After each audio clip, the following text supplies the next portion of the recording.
নমস্কার বন্ধুরা, কেমন আছো তোমরা সবাই? আশা করছি সকলে খুব ভালো আছো জগৎজননী সোনা মায়ের কৃপায়। আমিও সোনা মায়ের কৃপায় খুব ভালো আছি, সুস্থ আছি। সকলে খুব ভালো থেকো, সুস্থ থেকো সোনা মায়ের আশীর্বাদে।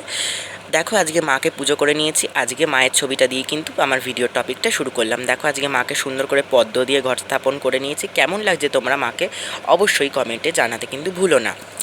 আজকের আমার ভিডিওর মূল টপিক হচ্ছে 2026 সালের বাংলার 1433 বঙ্গাব্দের শ্রী শ্রী ফলহারিণী কালী পূজা বা ফলহারিণী অমাবস্যা কবে অনুষ্ঠিত হবে, অমাবস্যা শুরু কখন, অমাবস্যা সমাপ্ত কখন, সেই নিয়ে চলো আজকে আমরা একটু বিস্তারিত আলোচনা করি। 2026 ও বাংলা 1433 বঙ্গাব্দের শ্রী শ্রী ফলহারিণী কালী পূজা পড়েছে বাংলার পয়লা জ্যৈষ্ঠ 1433 বঙ্গাব্দ, ইংরাজি 16 মে 2026 শনিবার ফলহারিণী কালী পূজা অনুষ্ঠিত হবে। অমাবস্যা শুরু হবে 16 মে ইংরাজি 2026, বাংলার পয়লা জ্যৈষ্ঠ 1433 বঙ্গাব্দ ভোর 5:10 অমাবস্যা তিথি শুরু হবে এবং অমাবস্যা তিথি সমাপ্ত হবে 16 মে মধ্যরাত্রি গভীর রাত্রি 1:30 অমাবস্যা তিথি সমাপ্ত হবে। এই ফলহারিণী অমাবস্যার মাহাত্ম্য কী এবং নিশি পূজা কিন্তু এদিন রাতেই হবে। ভোগ অর্পণ, মায়ের যজ্ঞ, হোম সব কিন্তু এদিন রাত্রেই হবে মায়ের মেন পুজো।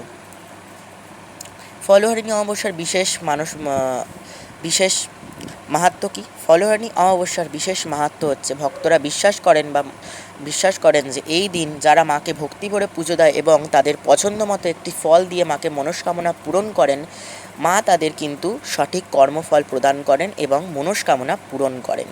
সেটা যে কোনো ফল দিয়েই হোক। আর এই দিন প্রত্যেকটা মা কালী মন্দির, প্রত্যেকটি মা তারার মন্দিরে মাকে কিন্তু ফলরানী সাজিয়ে মাকে কিন্তু পূজা আরাধনা, মায়ের বিশেষ পূজা করা হয়।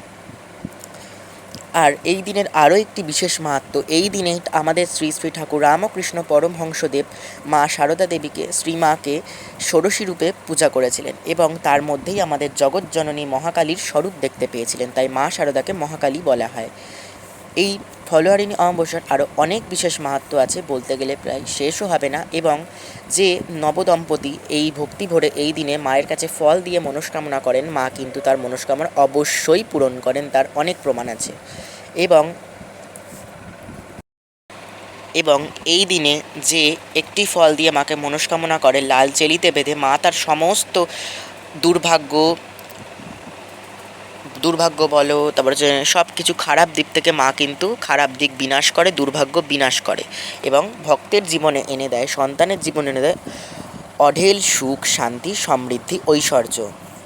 তো তোমাদের একটা কথা বলে রাখি, যারা মাকে যে কোনো ফল দিয়েই তোমরা দাও না কেন, মানে মাকে যে কোনো কিছু একটা ফল দিয়েই তোমরা মনস্কামনা করো না কেন, সেই ফলটা কিন্তু তোমরা 1 বছর খেতে পারবে না। মানে এই বছর ফলহারিণী অমাবস্যা থেকে পরবর্তী ফলহারিণী অমাবস্যা পর্যন্ত সেই ফল তোমরা গ্রহণ করতে পারবে না।